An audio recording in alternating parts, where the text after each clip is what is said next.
coming in early today, so I left Very early. good. Okay, good evening. I'd like to welcome you to the third and final evening of District 1 candidate interviews for City Council. I just would like to make an announcement for the record that two people have dropped out. Adam Willis dropped out, and also Erica Zerke, and we greatly appreciate their time and just wish them well. This evening we're starting our first candidate interview this evening is with Andrea Mannion. Welcome, Andrea. Thank you. Good evening. It's very nice to have you this evening. So with that, we will go ahead and get started with Councilmember Olson. We already know the drill, but our first question is to find a little bit about your qualities and characters and vision that you believe you have that make a compelling case for your candidacy for District 1. And if you can give us any examples, that would be great too. Sure. So my best quality and characteristics, I believe, is my dedication and discipline. My biggest example of this is that for 5 consistent years, my husband and I budgeted our personal finances for a goal of becoming debt-free. And 3 years ago, we accomplished this, our house and all. So every month, we did a zero-based budget. We were pretty dorky, but we were able to pay off our car loan, our student loans, our entire mortgage, as well as I paid cash for my master's degree all at the same time. So, we worked very hard. We sacrificed a lot in order to achieve this, and we were able to do it consistently. And I feel what I have done with my personal finances, I can bring to the city. And my vision for the city is to also have a healthy budget and cash flow so that we don't have to rely on debt so much. Great, thank you. Mm-hmm. Andrea Mannion, Yes. what do you think is the city's greatest asset? I think right now is the city has done a great job improving transparency and communication. I love everything happening now, from like the priority-based budgeting workshops, the ADU workshops. We have the Open Inglewood Financial Portal now. So I think all the transparency has been great. All the new events we have, the block party, we have just a lot of things. And I've been really impressed with Facebook too, and all the communication on Nextdoor from Tony. I think it's great. I would like to see even more improvements in communication though. A few district meetings I attend, I also noticed that a lot of citizens still don't know when city council meetings are. Like when they're held, what time they're held, if there's a public hearing that they need to come comment on. So I feel more communication can be done with just regular meetings. I think it's great for when we have big events going on and, other certain special things, but on like a regular basis, like we have a meeting tonight. I would love to see more of that on Nextdoor and Facebook.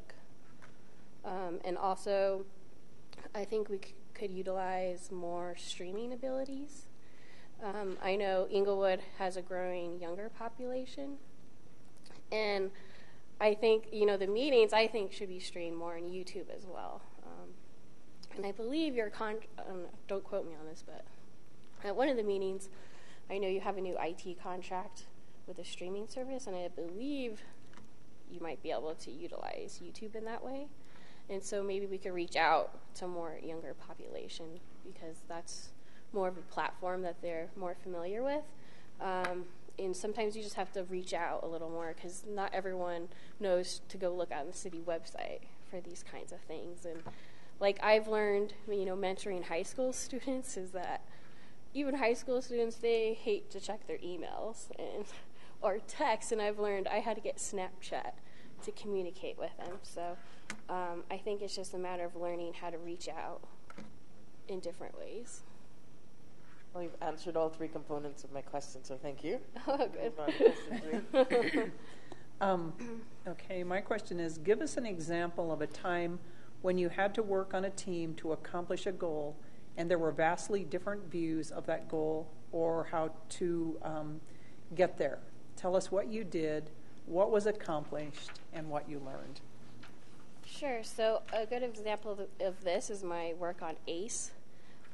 So when I first got on the ACE board, in the first 9 months, I think we only held 2 meetings. The board wasn't meeting. There wasn't any direction.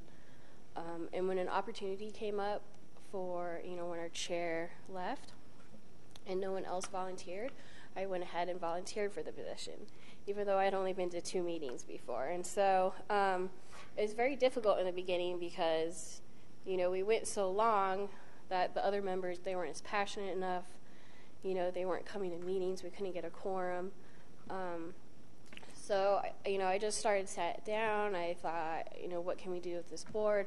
I kind of created some little goals, just to have some kind of direction and get people going. Also, some conflicts I had was staff had a different idea of what our board should do, which I totally understood. I don't blame city staff because since the board wasn't doing anything, they had kind of put some plans in place already so that there was a little direction.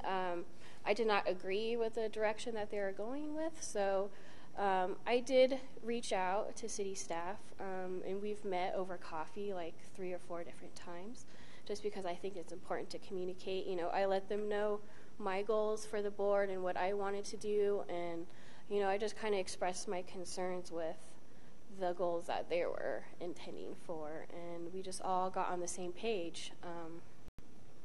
And after that, everything was great. We started getting more members involved. Members got more excited. They started coming to meetings. So we were having quorum. We're having more, guest speakers. We even have some of the public attending. So I think we have a really good momentum going right now. One thing I definitely learned out of this is that I think conflicts are mostly just about misunderstandings or miscommunications, and that if you just take the time to meet with that person, one-on-one, you can come up with a solution or, just find out that really there wasn't a conflict at all. It was just a misunderstanding. And also, if I learned that if you lead by example, others will follow and things will happen. Great. Thank you very much. Mm-hmm. My question is a little bit more directed to specific to District 1, and it's in 2 parts. Okay. And so the first part, I'll ask them separately. Describe what you think are the key responsibilities of the council role in representing District 1. So some of the responsibilities I think are very key is your willingness to have a conversation with anyone, no matter their background, their political beliefs, if they think differently from you, if they may disagree with you. That's very important because you're representing other people, and sometimes their ideas and concerns might be different from yours, but you have to represent them and not your own interests. Also, another key responsibility is, I think, taking the time, setting aside time so constituents can contact you and meet with you, so they have access to communicating with you. Aside from being amazed that zero-based budgeting can work, Yes. because we did have that as a basis for the city at one time before we went to priority-based, so I'm glad to hear that. That's quite an accomplishment. What kind of time do you think it would take, and how would you utilize your time to understand and represent District 1 well?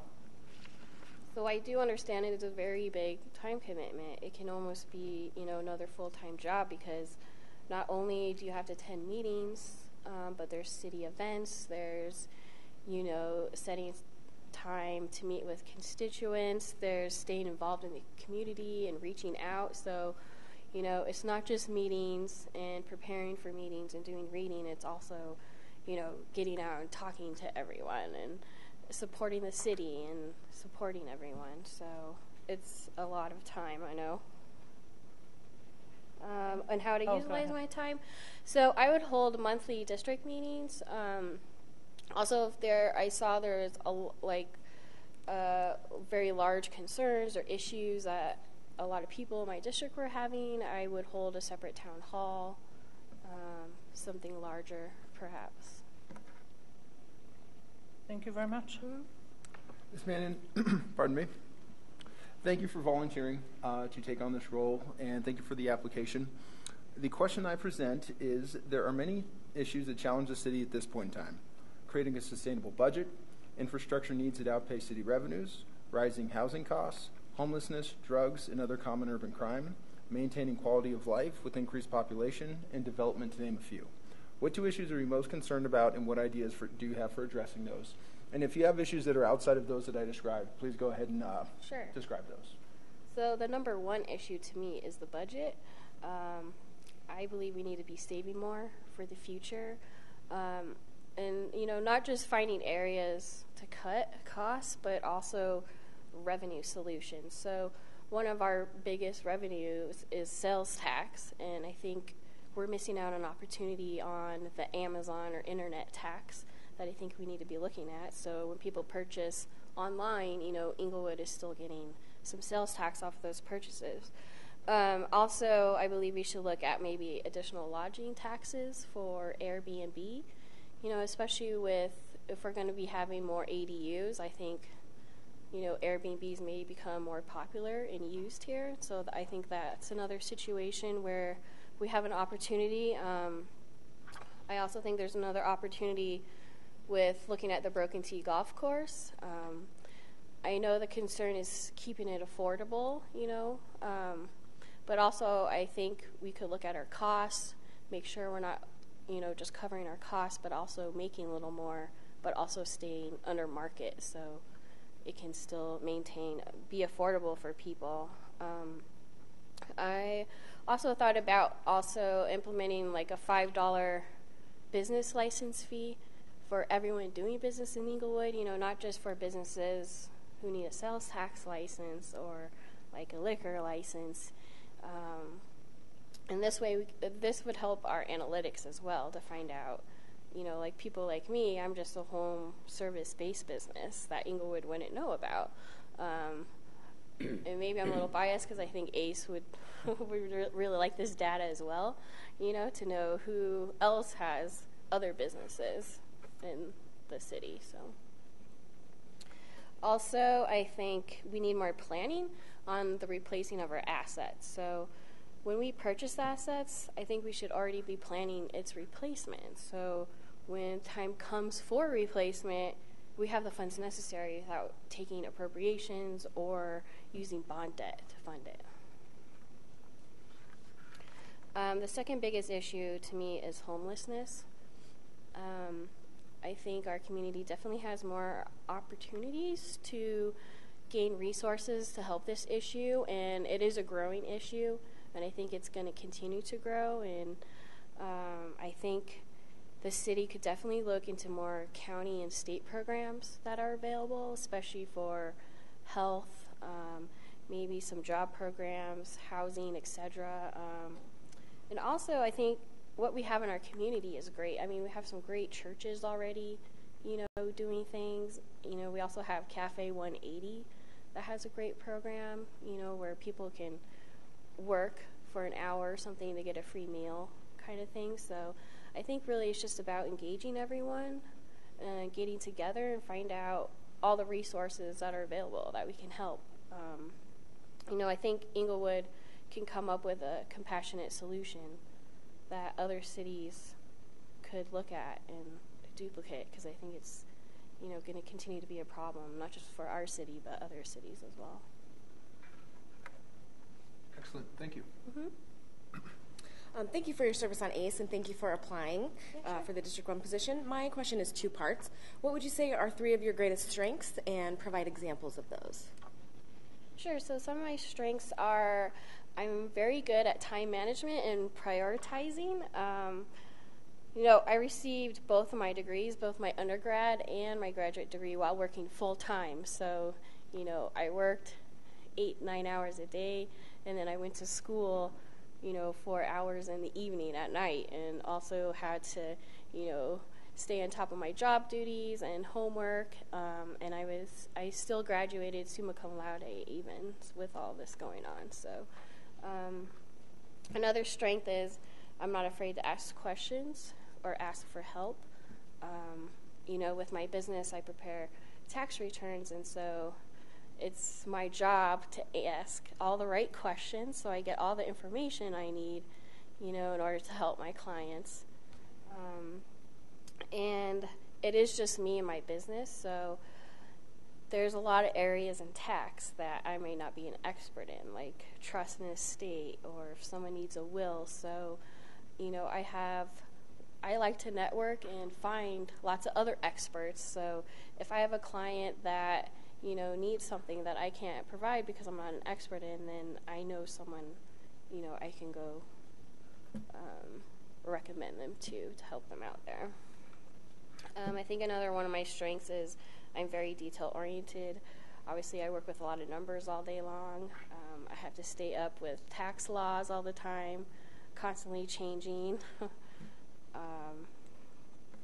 So if there are numbers in front of me, I'm going to check them. That's how I am.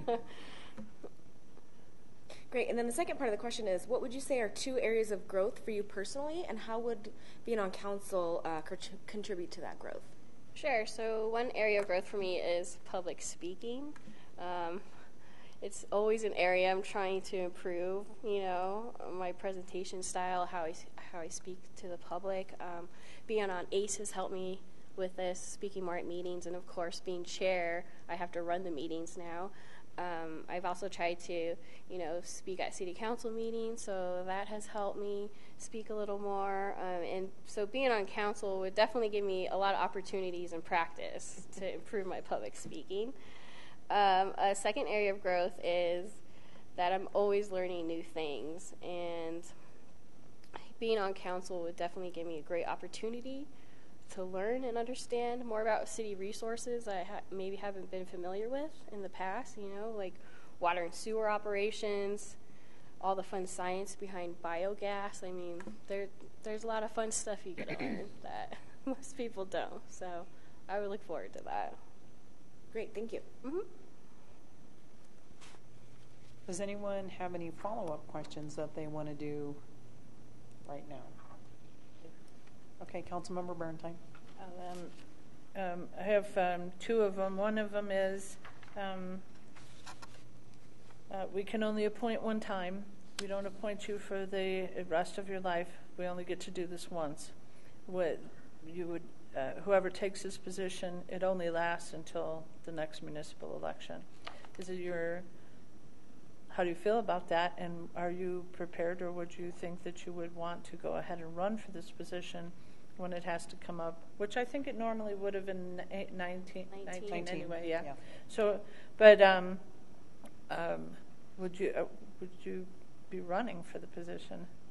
Yes, I would be running for the position. So whether or not, I get on now, I still plan on running no matter what. Okay, and what is that? Okay. Well, I guess you kind of answered the second question already.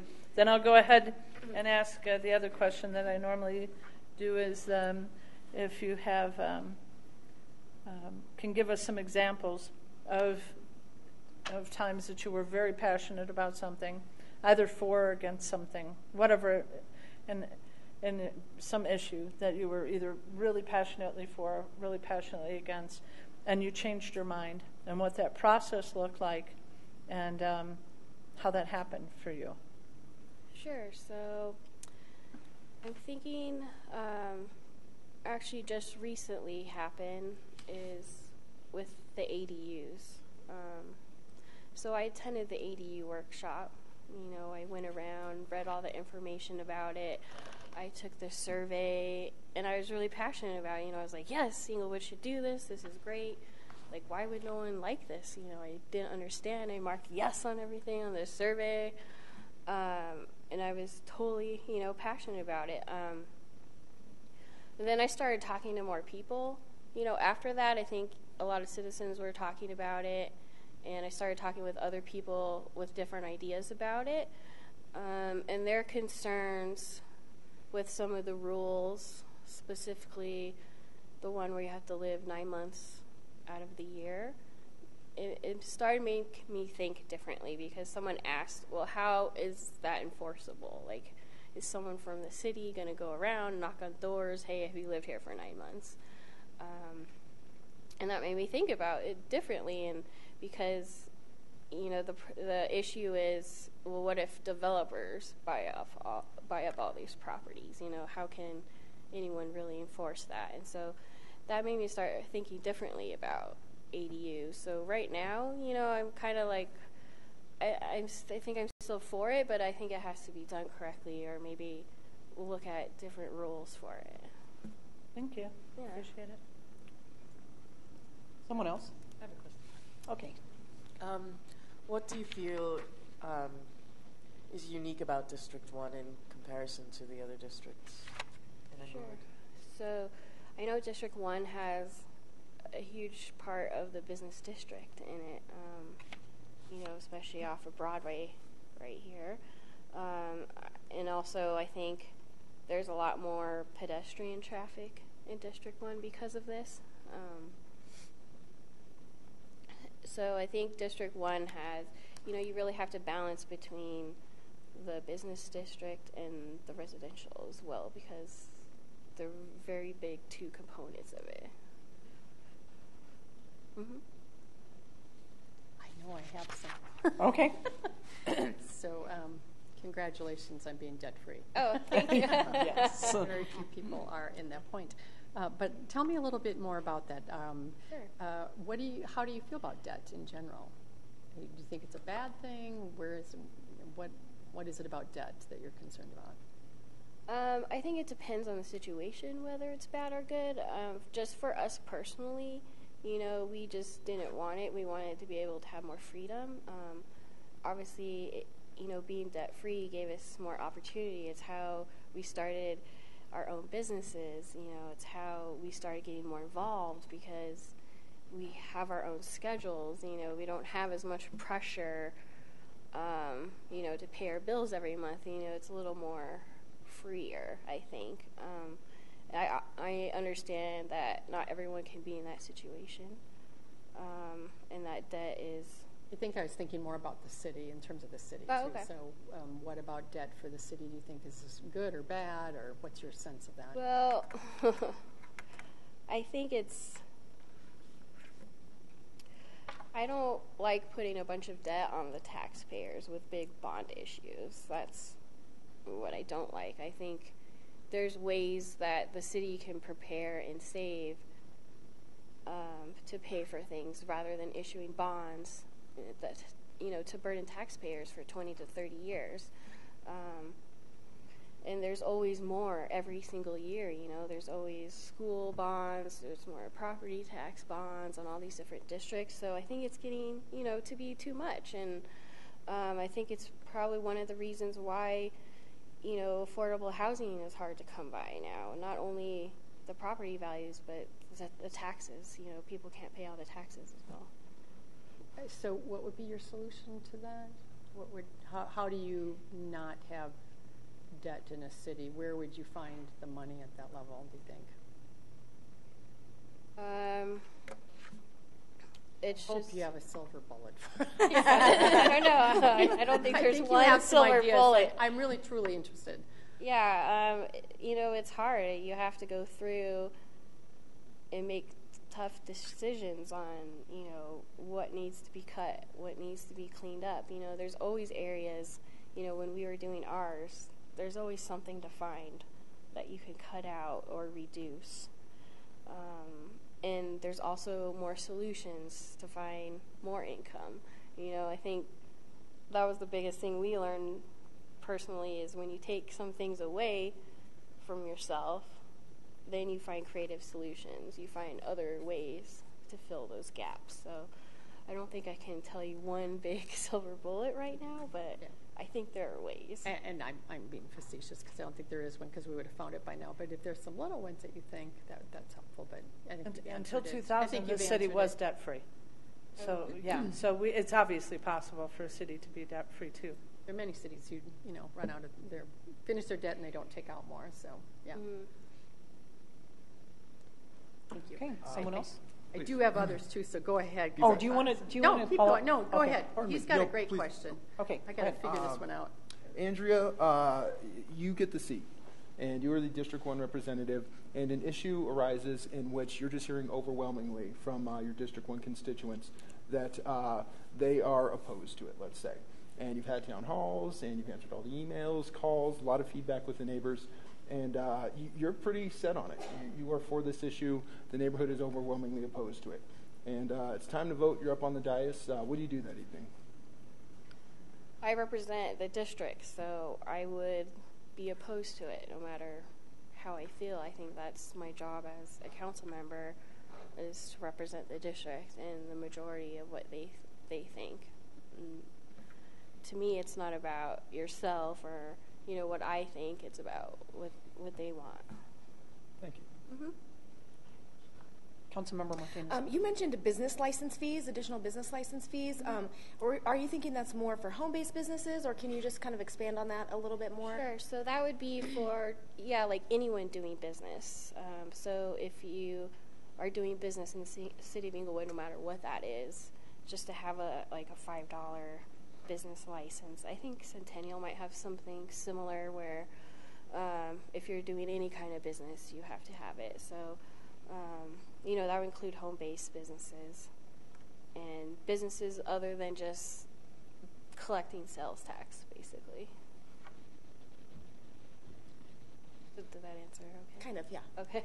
I'll ask a follow-up to that. I think I know what you're getting at, because we are one that doesn't do this, but a head tax for employers with employees usually in businesses. That's a lot of cities use that to raise more revenue, and that has been approached here in Inglewood, and it was roundly opposed by the businesses, of course. So how would you go about trying to convince the businesses that would be a good thing overall? I'm not really talking about a head tax, just like an additional business license. And so like $5 per business in the city, so maybe per year. Yeah, and that's not, so maybe 5,000 we'd raise. I don't know how many businesses do we have, but $5 a business, I see you're saying, not an employee head tax. Right. Okay. Any service business, so. Okay, that helps. Services so like too. Me, I would have to pay $5 because I just do county and tax out of my home. But is your business registered as a business? Yes, with the state of Colorado. Okay, but not in the city of Inglewood necessarily. Right, that's what I'm saying, Inglewood. Okay. Yeah, if you're doing any kind of business within the city, you should have just a general business license. I see. Yeah. And then, like I said, that also helped figure out who are all of our businesses here. That's one of the issues we have with ACE, is trying to figure out who is here, what are people doing, and the only data we have to go by is who has a sales tax license, and that's what we look at. Councilmember Cuesta. To build on these prior two questions from my fellow council members here, you alluded to the ADUs and Airbnb, what's a long-term rental, what's a short-term rental, and who enforces that. Enforcement would be a very heavy-handed word to use here, but how do you go about knowing that people are voluntarily paying that $5 business tax? Yeah, that would be hard to enforce. I think it's really just about communication, just adding it to our already, business resource guide, just kind of getting the word out that if you have a business, it's just this license. And I think $5 is not that hard to swallow, Agreed. And I think people would be willing to say, okay, I should get an Inglewood business license because I'm doing business here. So it's more just about, I think, communication to get everyone registered, because I think if they found out or new businesses found out, I don't think they'd have a problem with that. Thank you. Mm-hmm. Anyone else? I think she covered it, and he did too. All right, great. Are there any questions that you wish that we would have asked? Sure. So one question, and you guys asked this during your board and commission interviews that I like, is what do you love most about Inglewood? I think it's a great question. Okay, well, what do you love most about Inglewood? I love that we have a small town feel, you know, in an urban setting, and I know lots of people say that, but it is true. You know, me and my husband, we walk around everywhere. We go to the grocery store, we go to the post office, and we'll see like 5 people we know at King Soopers, and then we'll see 3 more people we know at the post office, you know, and or just coming to city council meetings. We've gotten to meet so many people in the city that, you know, we all feel like family, and I think it's so great too that everyone has such great access to city council and to their members that they can easily reach out and communicate with anyone. I think that's great. So. Well, great. So, were you raising your hand? Oh, pardon me. Eyebrow itch. Excuse me. So, what about protecting that small town feel? Do you think it's something we need to protect? Yes, definitely. That's, you know, another issue is our growth. I think we have to, you know, come up with some hard decisions on how we want Inglewood to look in the future, and decide, you know, should we limit growth? Should we stop growth, you know, to preserve our neighborhoods, our historic neighborhoods? And those are hard questions, but I think it's definitely one of those where you have to involve the whole community and ask everyone, you know, what do you want Inglewood to look like in the future? Okay, great. Thank you. Councilmember Berentine? Swedish should be happy that you're not for the head tax piece, because that's, I think, what killed that piece. Yeah. Rather than if Swedish paid 5 and you paid 5, I think Swedish should feel like they were we getting can off do that. lucky. $5, 5,000, 5.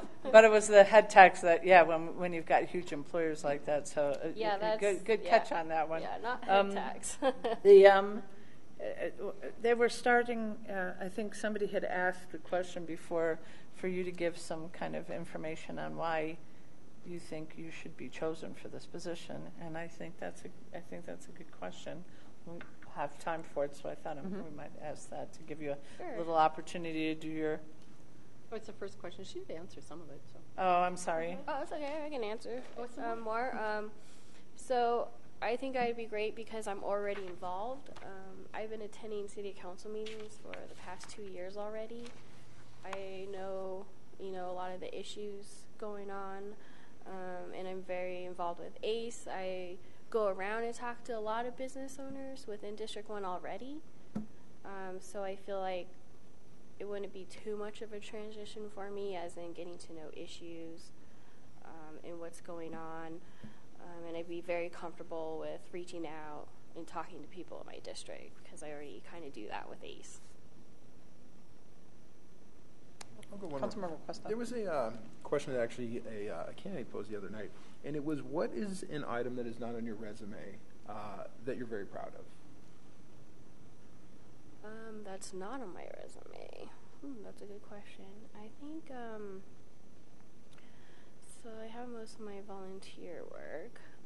Well, I guess it would be being debt-free. I mean, I can't really put that on my resume, so something to be proud of. That's for sure. Absolutely. I mean, like, As most an people accountant, can't I say say maybe that, you can. so- I don't know. I mean, it'd have to be that. Thank you. Any other questions? Okay, so what would you like to leave us with? What concluding thoughts do you have?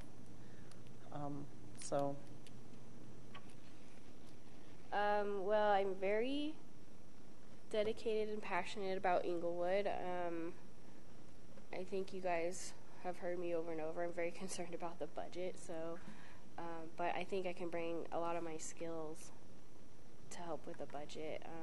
You know, I've worked in government before. I've prepared CAFRs, so I understand governmental fund accounting. I've looked at budgets before, so it'd be very comfortable for me to go ahead and look at Inglewoods and, you know, come up with solutions or suggestions. Okay. Thank you very much. Thank you. Yeah, thank you. Greatly appreciate your Thank time you. and your application. Yes.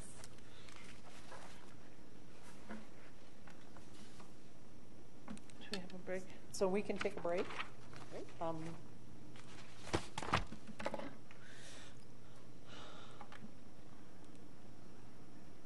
So, Big break. yeah, maybe come back at 10 till, then that way, if somebody's here earlier, we could. Okay. That would be nice. Okay, so Well, 10 till. I'm all for that. For them as Call well, us back in probably. when they come. Come in the next 5 minutes. We can do that too. Okay.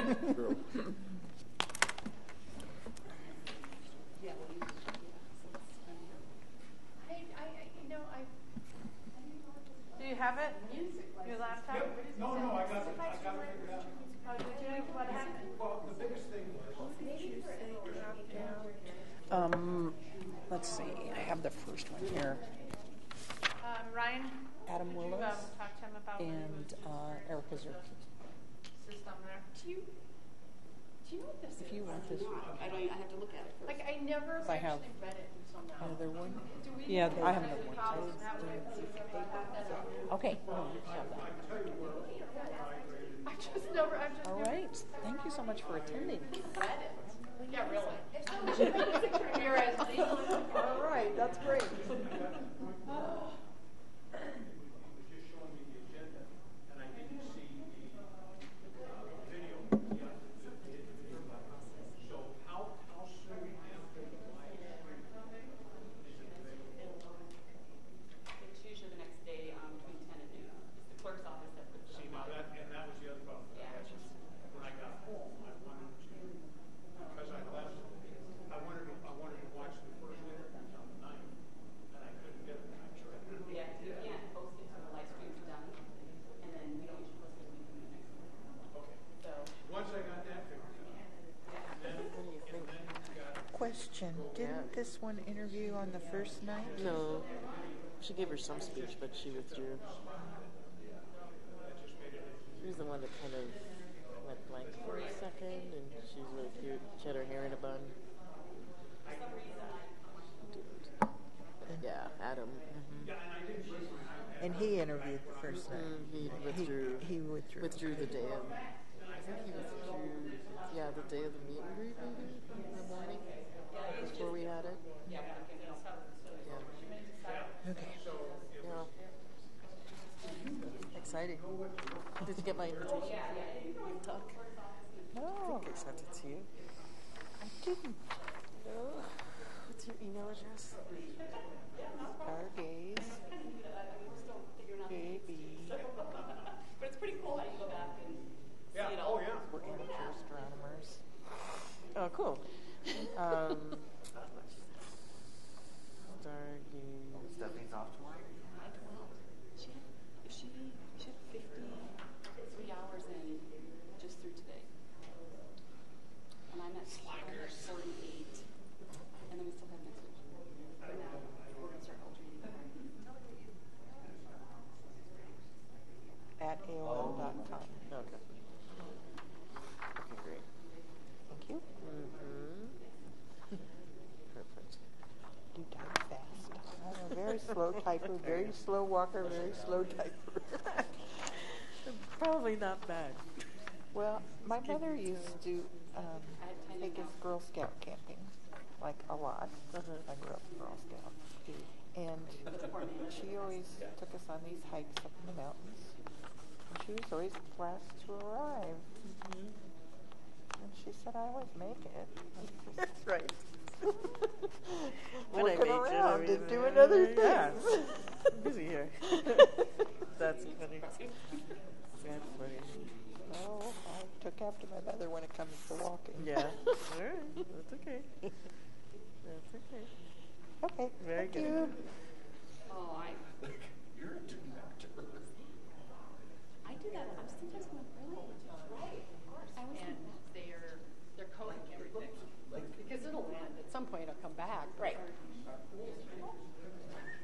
3:45. Pulled it out of a grab bag, you know?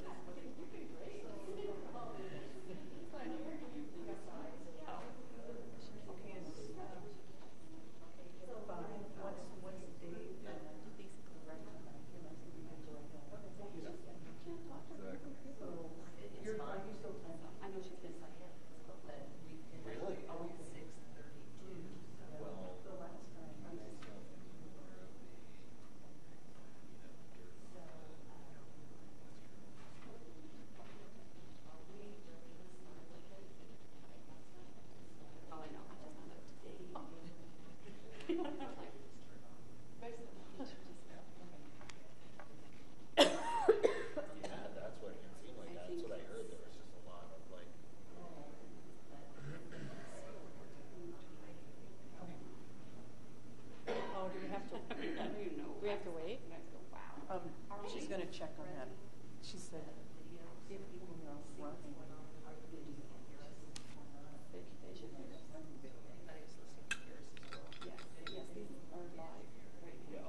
I'm not coming to meetings in here.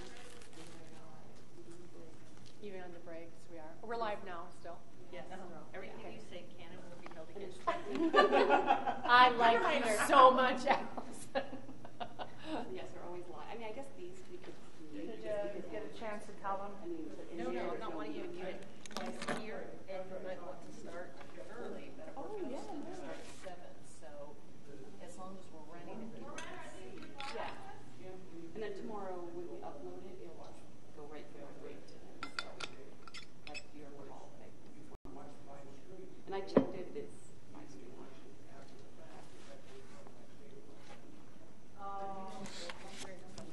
Are these Lorette? Lorette, no? They're mine. They're yours. They were on top of the microwave in there. I was like looking all over and I had to go grab these other. They were sitting on top of the microwave. Thank you. Yeah. Sorry, my fingers were a little wet with water. Oh, it's these things. I lose mine all over the place too. How are you, my dear? Hello. How about you? I don't know. I have to go home and pack. I'm going hunting with my husband tomorrow for the first time. Really? Where does he hunt? This is on. I don't remember. I know. Yes, it's a good point.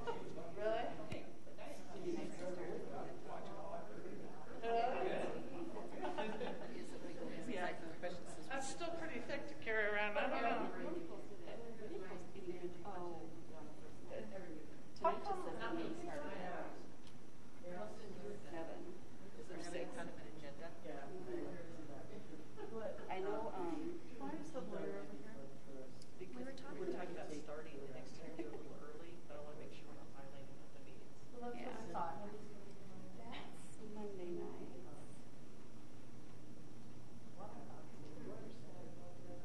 Even French agendas for tonight. Ryan, why is the internet so slow? Everybody's choosing it. Well, that's too bad. It was Farrah could have been still scooping out here. We just attached the, that's what I got attached every night was the schedule. It's Oh, already. but you know what? It never got changed. Okay. That never got taken off. So,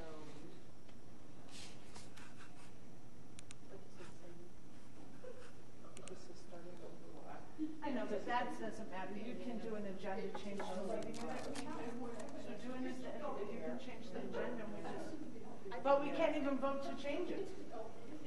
right, because it's a consensus act, but because the public can't ask questions, if the meeting was to start at 6 and basically whenever we start the next, and the way that's set up, whenever we start the next interviews, when we start the next interview, clearly we're not waiting till 8. So, I think. Okay, we can go ahead. Yeah, I think we can go ahead. The nice thing is we're recording it, so if anybody wants to see it, we'll see it. Yeah, and apparently under the streaming issue, what happened, he got all figured out, so, thanks. I just wanted you to know what the problem was, so if this happens to somebody else. What they asked you to do, I can do that, and I can do it next morning and we for the week video. Well, I know, but if you explain this meeting wrong, we'll know that. I was listening when you talked to Scott. We're not around. No, I was listening when Ryan went to me. Yeah, Brian was like, we post it at 1 o'clock in the morning. We wait till the next day. Ryan, you pulled that off so long back. He looked really like he knew what was going on. Except for now, if somebody asks, you still know anyway. Did I understand correctly that we need to wait till 7 for open meetings? No, Stands up. Gotcha. because it's because the meeting is posted, and because there is no public participation. I see. Gotcha. So basically, we're saying we have a meeting that's from 6 until 8. I see. Okay, And it's being recorded and we're streamed. calling this meeting back to order. And Mr. Green, would you like to join us? Nobody said no yet. Good evening. Thank you. It's really great to have you here. Thank you so much for taking time to fill out the application and for joining us this evening. So we'll go ahead and get started. Councilmember Olson. So, qualities or characteristics and vision. Qualities, characteristics, and vision do you believe you have that make a compelling case for you to be the District 1 City Council member? And then give us some thank you for the opportunity and for hearing me out. For you in terms of your history too, right? What's that? You've done this before? Yeah, I mean, in 2004, Four. I think, this happened, Yeah. and I applied, and I mean, I wrote about it in my Right. yeah. So I know you guys kind of know that story, Twice. right? Do you so remember how many people there were at that time? I don't know how many. There were over 20. 20. Okay. Yeah, because it was a much more closed process that time. We don't want to talk about that right now. All right. I was Okay, on back to council the then. question. You always learn something. So, yes. You're right. It's okay. an open process. It's okay. Qualities, characteristics, and vision. Sure. So, I mean, one is experience. Since then, I was appointed to the Board of Adjustment and Appeals and served on that board until I was term limited this year. Through that, I dealt with, obviously it's not the same level of involvement as council, not nearly so. It's only a meeting a month, but I took it very seriously and was always very prepared. I read, everything we were given, and then I always went and visited the site ahead of the meeting and, looked at the characterization of the neighborhood, which I thought was really important. It was part of the criteria we had to consider, but to me it was important because I care about that. So I also think, as far as characters about me, I think I have a very strong sense of fairness, a strong sense of justice. I have the patience and care and ability to understand people from a lot of different perspectives. While I was on the Board of Adjustment and Appeals, there really weren't too many cases, even in 12 years, where there was a lot of contentiousness. I mean, I would say in the whole time, maybe 5-6 cases where there were that many people who even showed up who had, a strong opinion and wanted to say anything. But I recognized that it was important to hear him out. And and once I ended up being chair for the last 5 years. And so I was, I learned from previous chairs. I guess it was mainly just one chair the whole time I was on, and then the term limits came in because there weren't term limits originally. So some of the people that had been on the board with me originally had been on for over 20 years. And some of the things I learned were about how important it was that we applied the criteria that we had to go by and got everything on the record, because the rulings that we made became law. Like the city council can't even override what the Board of Adjustment and Appeals, ends up ruling on. So it was very important that we took into account all of the details of what everyone came up to us and said, as well as, both, people who were opposed and against, which wasn't very frequent, but when they were, we gave them their voice, allowed, and made sure, part of what I think, as far as, I know I'm kind of all over the place on this, but I guess the other qualities that I'm trying to talk about in regard to the board experience is listening, inquisitiveness. I think that the reason that the other people on the board kept making me chair was partly because I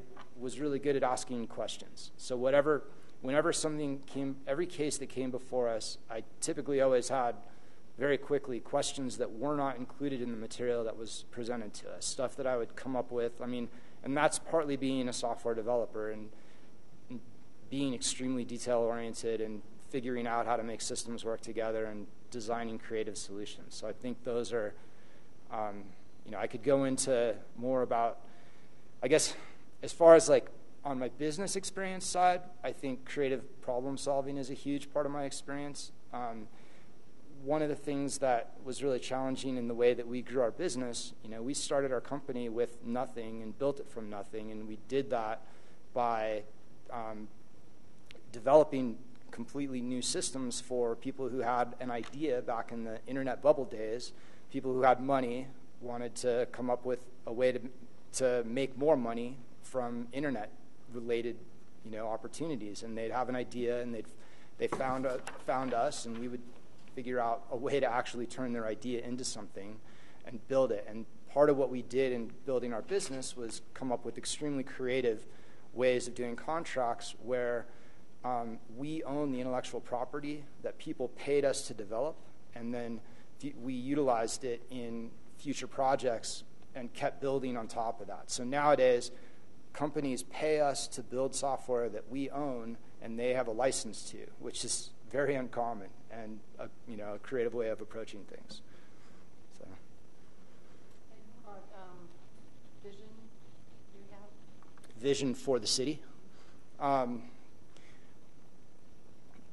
don't come with an agenda. I'm not.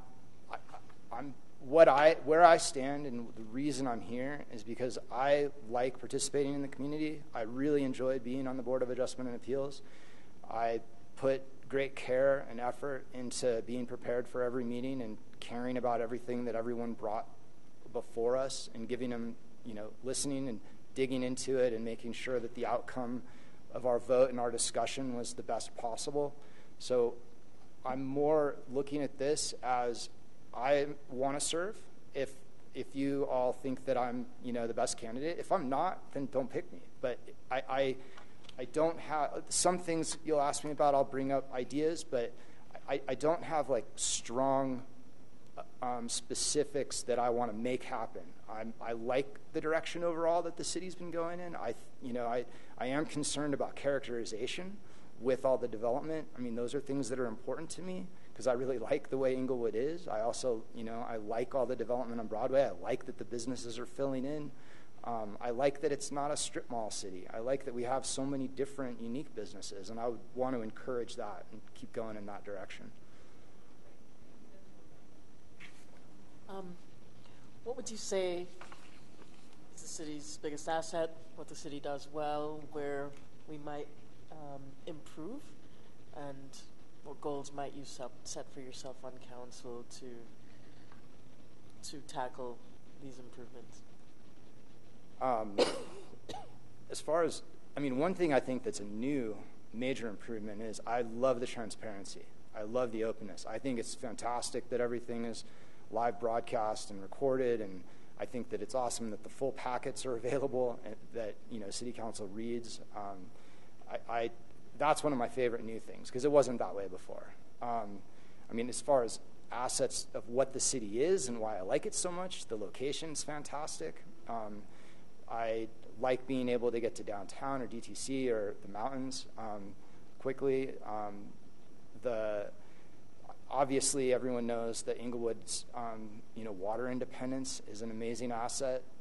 The fact that we have the water rights, and I remember in the early 2000s when Golden's taps went dry and Inglewood didn't even have watering restrictions.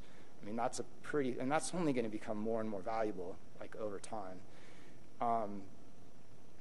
And the citizen involvement. I think, I was really glad that I saw the opportunity to try to do this 13 years ago and was encouraged to get involved. And I really enjoyed being involved. And I've enjoyed getting to know the people in the city who participate. And I think that the fact that there are all these, everything, Cultural Arts Commission, even though Inglewood's not a massive city, we have a lot of community involvement. And I really appreciate that.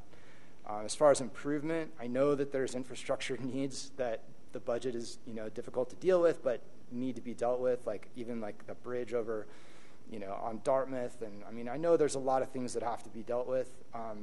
I know that one of the things I'm interested in learning more details about, because, I only have just awareness of some of the issues from what I've been talking to people about, as I've started pursuing this, but I recognize there's a huge amount more to, become aware of detail-wise, but the online sales tax issue is really interesting to me and what's going to happen there. And, whatever else might be done small business incentive-wise, I think is really interesting. I don't know everything that has been done. I look forward to getting involved in more around that as well. You're welcome. And my question is, give us an example of a time when you had to work on a team to accomplish a goal, and there were vastly different views of that goal or how to get there. Tell us what you did, what was accomplished, and what you learned. So most of my experience of working on teams has been through my own company, our development team, and because we've developed software with a lot of different other organizations, we're often working with opposing development teams. So most of the experience I was thinking of was around that, but I've decided to go with a totally different approach on this. I'm really into the mountains and backcountry. I do a lot of backcountry travel, which means dealing with risk analysis in regard to avalanche. I had an extremely dramatic experience that taught me a lot in regard to a very small team. It was just two of us that had an objective that we were going to go to the Conundrum Hot Springs, which is at 11,500 feet, like 10 miles up a valley out of Aspen. My partner and I had been training together for a couple of years. This was a training climb for us, ultimately to go climb Denali. And I had done a bunch of training with him. We're doing this on skis, so we're going to ski up to Conundrum. That valley is it's actually called Avalanche Alley. It's a dangerous place to be. We had done tons of avalanche, gear practice and digging practice, and we had done clinics and avalanche certifications and everything else, and a lot of practice. So we went in. We went in on a Friday, and we were going to come out on a Sunday. And we went in on Friday. It took us 11 and a half hours to get there because of avoiding slopes. So we couldn't go on the trail at all. We were crossing the river. We were, making our own way, bushwhacking, to avoid avalanche-prone terrain. Some of the places where we crossed, we would go one at a time and be ready in case something went, and so we could rescue the other guy.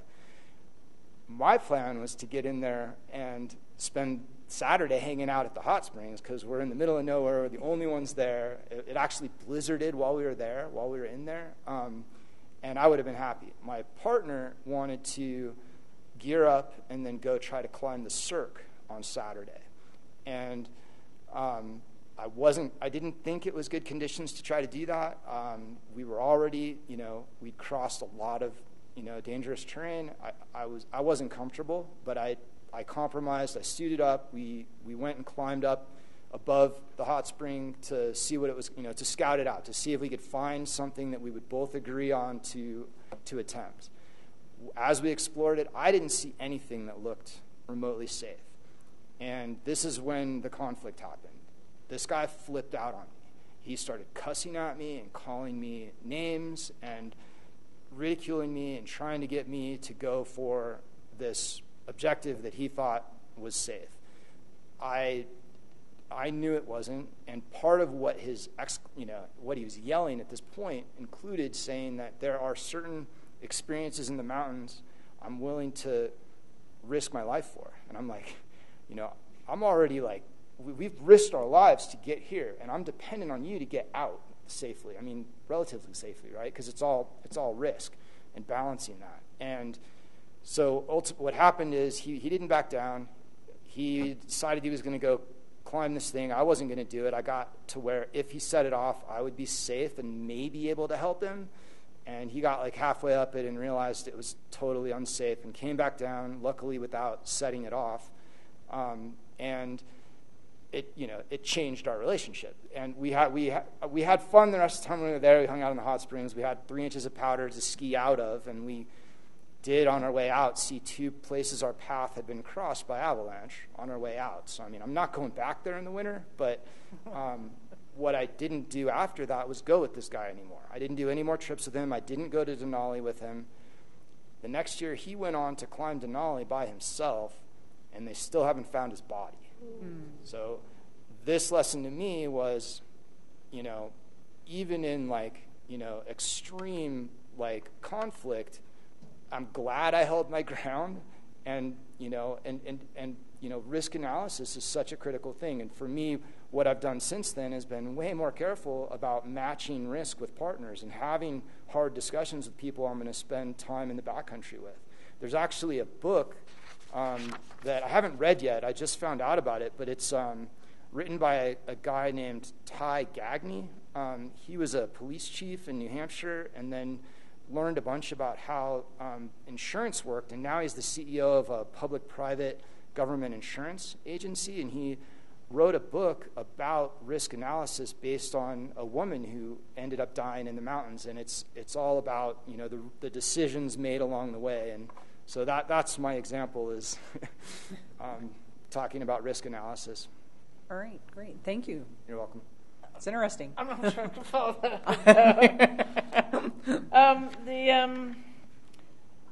My question is two-part, and I do apologize to Councilmember Olson. You were asking an opening question like that, and I appreciate that. I must not have heard that previously the way you had been saying it before, so thanks for clarifying it more for me. Could you please, and these are more District 1 focused, and I'll ask it in two parts. So the first part is describe what you think are the key responsibilities of the council role in representing District 1.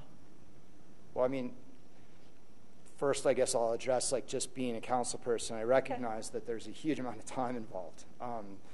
There's a lot of information to be just consuming and digging into the information to be prepared for the meetings. I see as responsibility number one, and then when in the meetings, paying attention and really trying to help ask good questions and participate in coming up with the right decisions and giving people the voice that they obviously hearing and listening and participating. So I mean, I think those are like the most critical given things, is the time that goes into being prepared and the time and effort into being a really effective council person in conducting the meetings. Then obviously, in addition to that, the availability. I recognize that several of you have like monthly meetings where you have constituents access to you. I know Joe Jefferson always did that at the Twin Dragon. I recognize that being available to constituents and taking phone calls and emails and responding and taking into account what they care about is a critical piece. As far as like specific District 1, I mean, the things that I would think are, we are kind of the entrance from Denver. So, as far as what types of different issues might come up for District 1 as opposed to other districts, I know that bridge that I mentioned already is in our district, and I know that needs work. I know that, there's a light rail stop right next to us. I think it's actually outside of Inglewood, but, at Evans. And so I'm not really sure what other specific District 1 issues might come up, but, I mean, I recognize that it would certainly be my responsibility to find out what they are and be open to constituents letting me know and keeping track of what is important to people. And I'm very interested in being aware, being open to constituents and helping represent them well.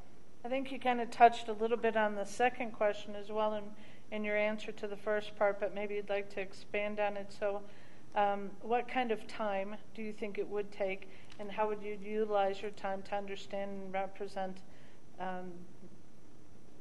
District 1 well? So I think you did touch on it a little bit. Yeah, I can say a little bit more about time. I mean, I recognize there's a lot of time involved. Like I've already, in fact, this week, just because, I've had twice this week to be here after work, whereas usually after work I go work out. So this week I've worked out in the morning all week just to see what that's like.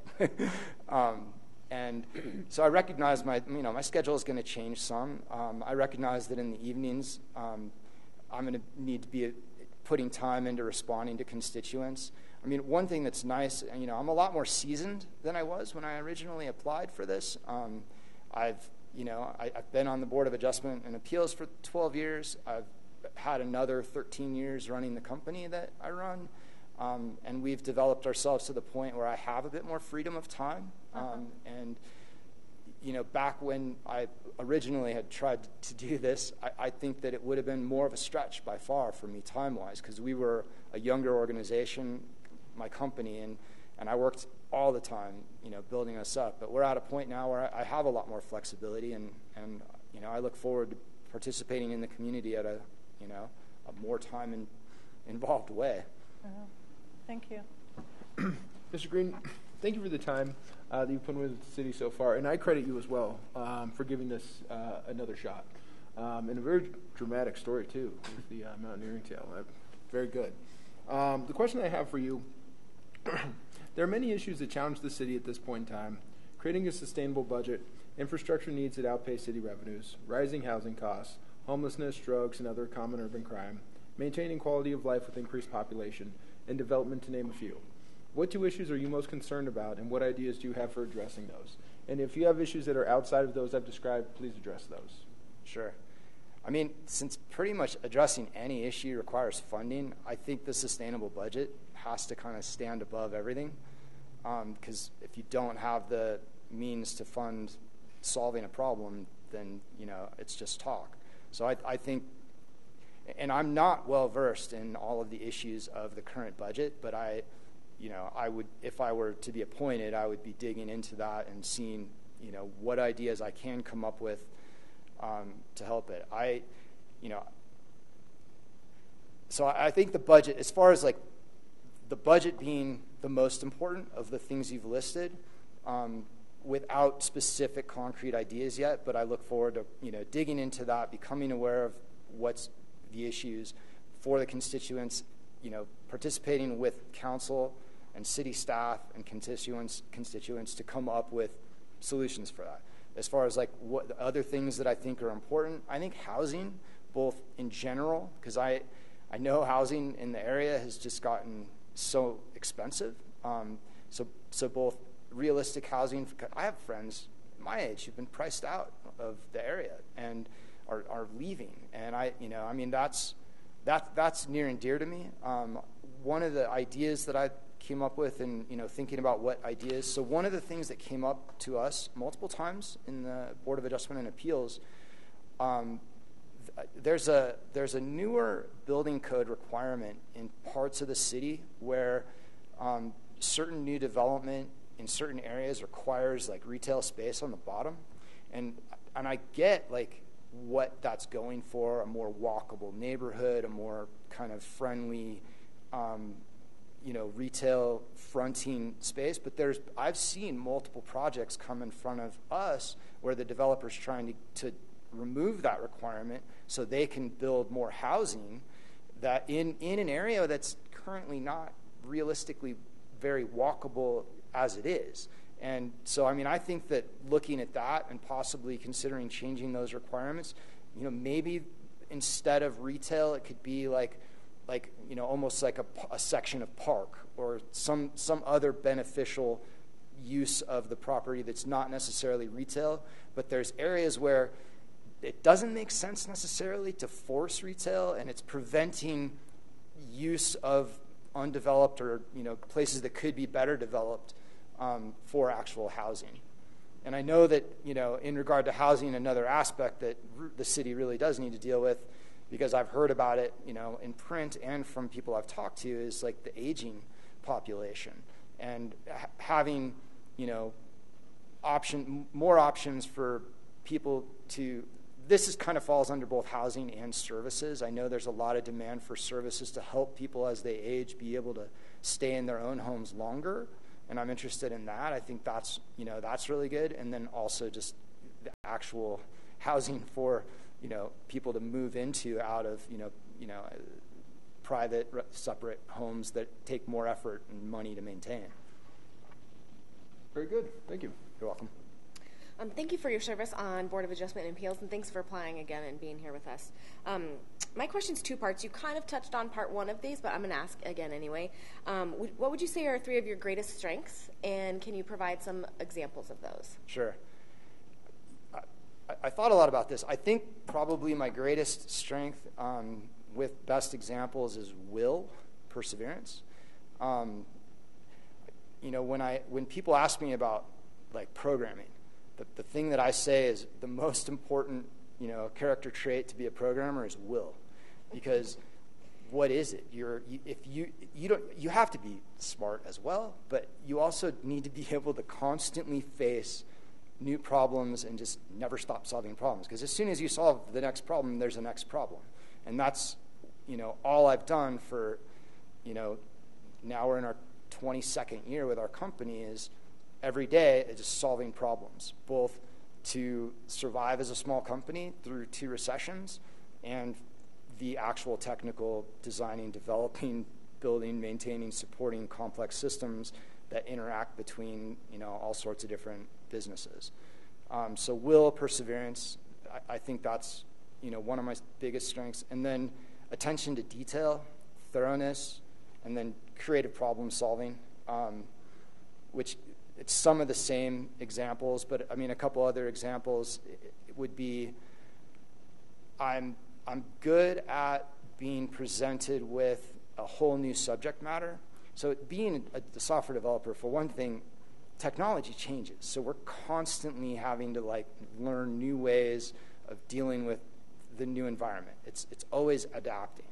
And, I mean, even this last year, I had to take on feeling like a complete newbie and not understand how something worked to work in a new set of technology that I'd never touched. And I know, like, going into it, I start, and it's just all, like, it's frustrating. I've been a software developer for 20 years, and to feel like I don't know anything it's a crazy situation to go into. But I knew that if I just kept working at it and digging at it, then suddenly I would get it, and I would become familiar again, and that's how it happened. Subject matter separate from software development examples. A long time ago, a company hired us to build a water rights marketplace, which is crazy information. Like, this was in probably like 2001, and at the time, the state data of water rights was still there was not a database. We had to get the information from the state and design a database to be able to house that information in a searchable way so that municipalities could search to find the water rights that they wanted to be able to sell or purchase based on the original records, which are all from like the 1800s. And then I've dealt with telemedicine. I'm not a doctor, but I've designed and built software that deals with diagnostic imaging. I mean, the standards around diagnostic imaging it's called DICOM, and it's massive, volumes of information. Not that I knew it all, but we dealt with it and learned the parts that we had to do to be able to implement what at the time was the world's best veterinary telemedicine software for over 6 years. So just being able to deal with different subject matter and go deep in it and understand it quickly. Great, those are helpful examples. And part two of the question is, what would you say are 2 areas for personal growth for you, and how would being a member of council help contribute to that growth? So the first one I thought a lot about is, being a guy who wears a lot of hats in a small company, there is an element of the way that I've lived that's event-driven. So, squeaky wheel kind of thing, where clients that need something or projects that need something or whatever has dictated my time in a lot of ways. So I'm always trying to become more efficient and more disciplined in my time management, and being a part of city council in some ways is going to force that more. So I know that it would be a growth thing for me to become a bit less event-driven and more, planned, blocked time, organized. And like I said, I've already kind of started that in case I get it, where instead of working out after work, I work out early in the morning, and I know that my schedule will change some, and I look forward, honestly, to improving my discipline around time. And then just community involvement in general. Like, I really liked being on the Board of Adjustment and Appeals, but it was, when I got on that board, the way the rules worked is anybody could be on any number of boards and commissions except for the Board of Adjustment and Appeals. If you were on that one, you couldn't be on anything else. Now I believe that's changed, and you can only be on one board or commission across the board, if I'm correct. Oh, it's not necessarily. We've worked through that. Except but for a few pension boards, but that's the gist. it's very specific. Yeah. Right. So, like, and some of the other boards and commissions seemed really interesting. Like, I know, back when I got on the Board of Adjustment and Appeals, I knew some people who were involved in several, and, that appealed to me, and just being more involved. So, like, by going from, a single meeting, if we have cases a month, to this level of involvement is a massive improvement for me personally in community involvement, which is something that I want to do. Great. Thank you. You're welcome. Does anyone have a follow-up? Councilmember Wink. You talked a lot, Carson, about some of the skills that you've developed as a developer and how those translate to what's the challenges that will be inherent in being a council member. What might you say, so as someone who's worked in software or works in software, what would you say as a software developer are some of the differences, some extra challenges given you work with software and not with people as much. I mean, you're a leader, but there's a specific skill set and a specific aptitude. And you talked a lot about your tenacity. Do you see any other side to that in terms of how it translates to working or to serving as a council member?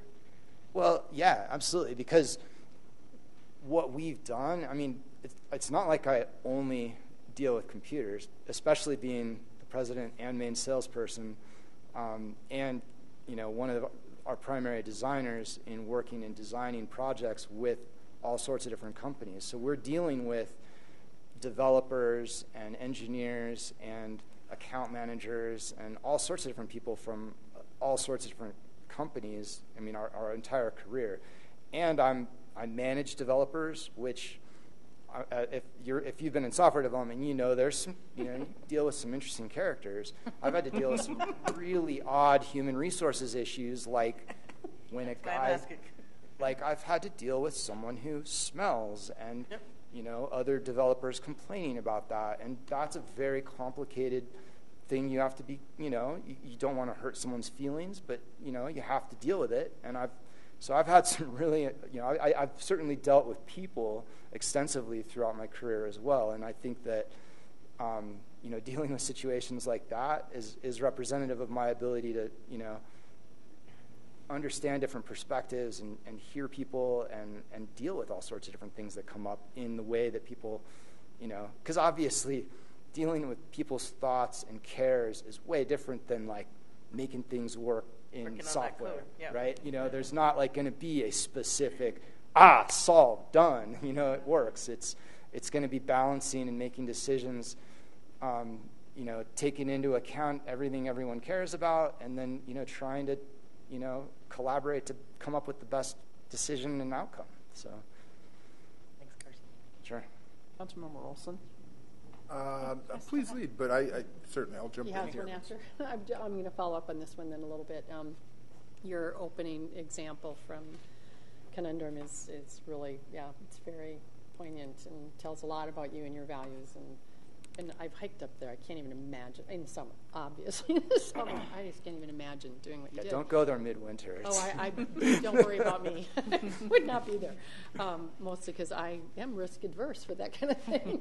So tell us a little bit more in your company and the kind of group that you've been working with, and whether it's a smelly person or whatever, but where you have really different views of things, and you have to try and at least find some common ground or move something forward. How do you go about that? What's your approach? I can think of, a couple of years ago, there was contention between, so we were teamed up with a company that we were basically co-developing a product.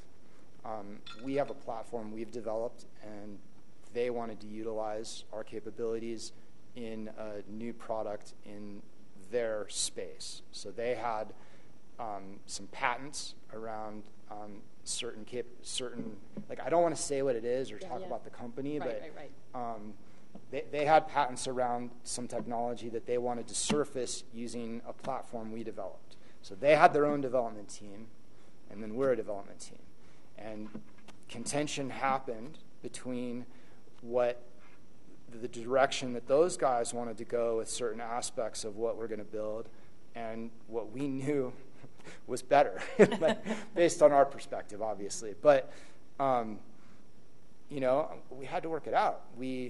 I recognize that listening and caring about someone's opinions and perspective, even when I strongly disagree and know I have more experience and know that the direction I'm going, they just don't get it or understand it, I still have to hear them out. And then there's the politics involved of, their development team is who their CEO is primarily listening to, because he's not a technology person, so he doesn't know how to evaluate it himself. So he's dependent on hearing from them what they think of what we want to do, even though they don't get it. So it's a very complicated situation. So I'm having to not throw anyone under the bus and say, well, they don't get it. They don't have the experience. They don't know what they're talking about. I had to relate to the CEO and relate to the developers without alienating them because I have to work with them. And I mean, we navigated it. I mean, it took months of, getting through it, but that was an example of a very contentious, complicated, scenario, I think, along the lines of what you're describing. Did you have to give up some things along the way, or did you? Some, yeah, we had to give, we actually strategically gave up responsibility for a piece and put it on them because we knew that there was a lot of ambiguity in it, and they weren't willing to pay us to flesh out that ambiguity, meaning, do the work to actually get it all defined. We knew they didn't want to pay for that, and so we put that on them, and we also knew there was some contention around that piece as far as what they wanted to do, and we allowed them to take that over, which ended up being really good for us because the part we delivered ended up being their flagship product.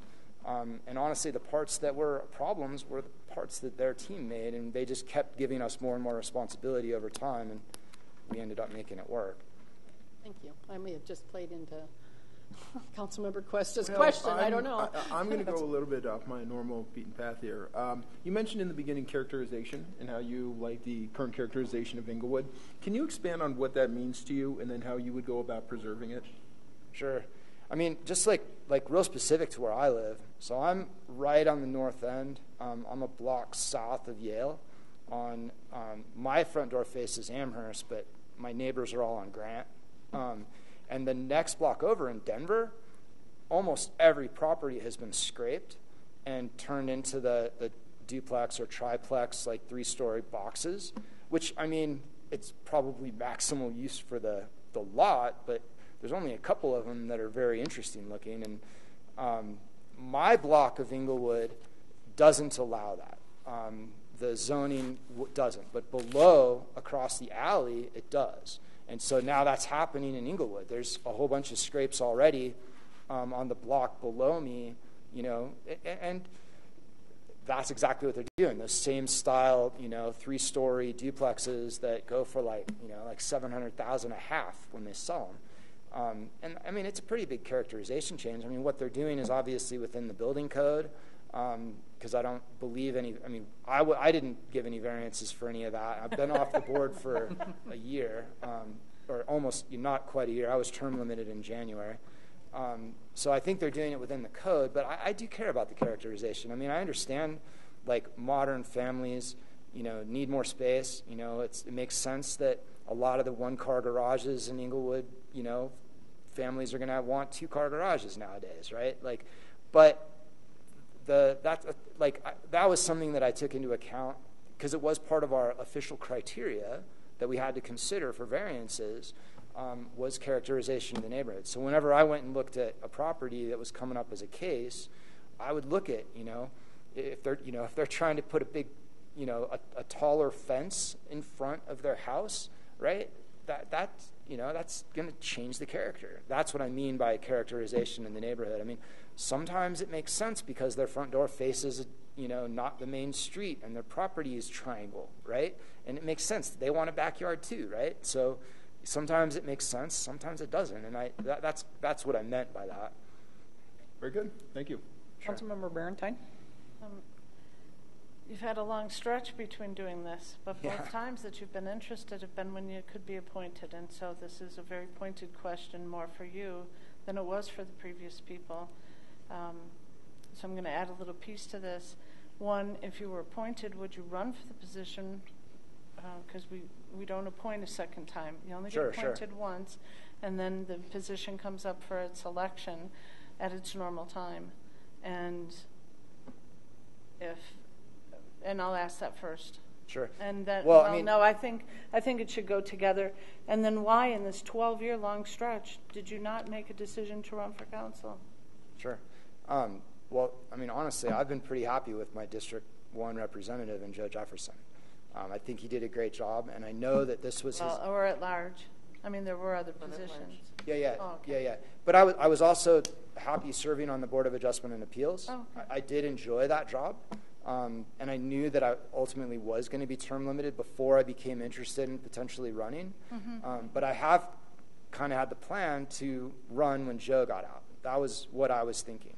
And I did get term limited, at the beginning of this year, and I was already planning to apply to be on a new board or commission in the meantime, and then run when that seat was up. So yeah, I am. Unless it becomes a completely different experience than I thought, if I become appointed, I expect I'm going to like it. I expect I'm going to enjoy participating at that level and want to continue to do it. And obviously, you don't just keep getting appointed. So I recognize it would require running, and as far as right now, I'm interested. Okay. Thank you very much for clearing that up for me. Sure. I appreciate it. So do you have any questions that you wish that we would have asked you?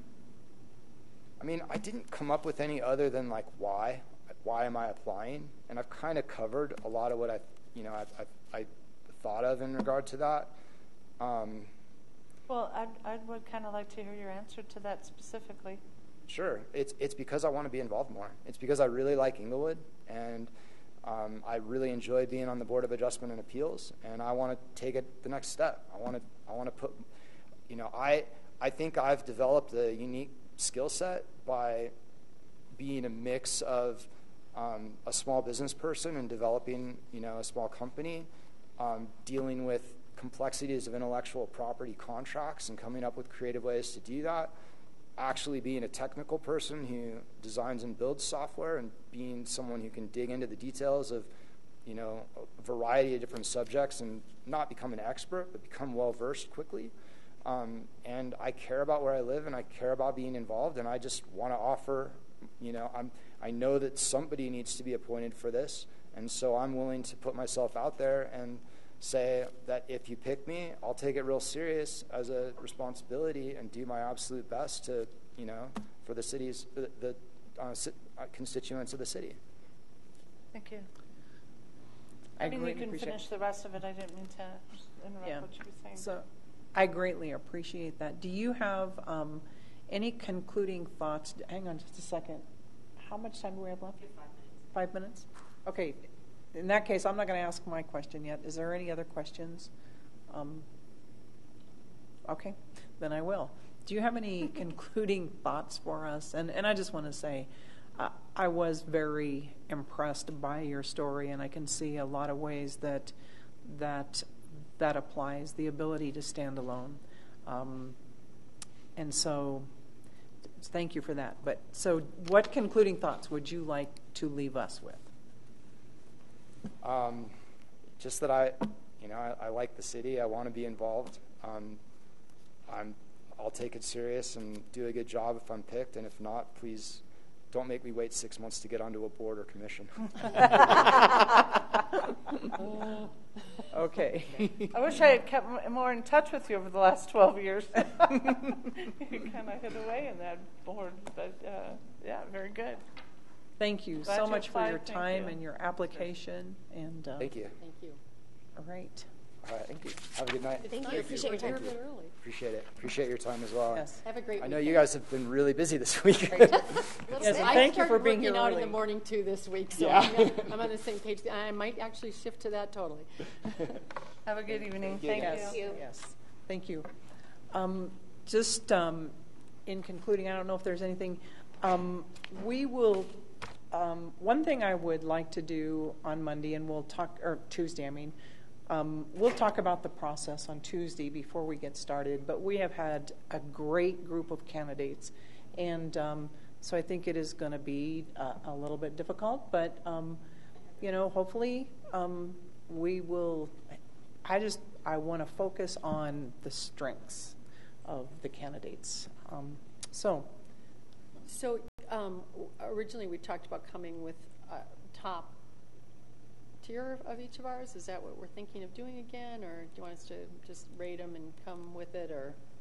I think probably the top, maybe the top ones, and then we'll see. We'll talk about what we'll do with that, and if we can come to a consensus fairly quickly. I mean, when we start talking about the process, I think that'll be maybe the most time-consuming, and then when we actually get into it, hopefully it will go very I'd like quickly. to spend the first little bit of time at the meeting for the first 15 minutes, we can kind of think about how we would like to do that. Obviously, if we do our job, we will already have, hopefully, some idea of who the top people are for us. But it was my understanding that the reason that we did the study session was so that we could at least have an understanding of whether we believed we could come to a decision in the chamber, not coming to a consensus on a person.